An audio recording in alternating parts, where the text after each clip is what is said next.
Un îlot d'habitation complètement détruit, une route départementale barrée, 240 logements privés d'électricité pendant 24 heures. Tout ça à cause d'un incendie. Hier à 23h28, Olivier Zitt, un boulanger de 43 ans, publie ce message sur son compte Facebook. Merci à ceux qui m'ont soutenu. Aux autres, allez vous faire. Moi, je pars pour toujours. 2 minutes plus tard, les pompiers sont alertés par des voisins. J'ai vu de loin, je ne me suis pas approchée honnêtement. J'avais trop peur. Et voilà, quand on a vu ça, on a vite été faire la circulation pour pas qu'ils viennent dans le bourg. D'après plusieurs témoignages, l'artisan était dans un état psychologique fragile. Son entreprise est en redressement judiciaire depuis juin 2017. C'est la deuxième fois depuis son ouverture en 2009.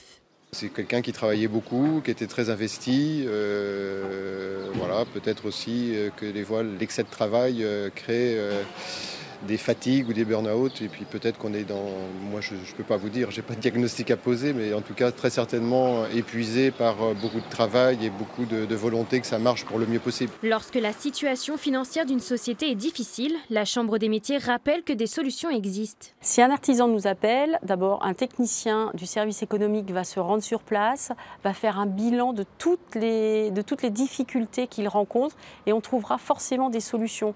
On fera des échéances au niveau, on appellera les banques pour faire un échéancier, on appellera l'URSSAF.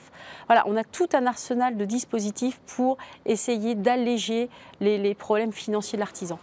Une enquête a été ouverte par la gendarmerie pour déterminer les causes exactes de l'incendie. Le boulanger, toujours hospitalisé au CHU de Poitiers, devrait bientôt être interrogé.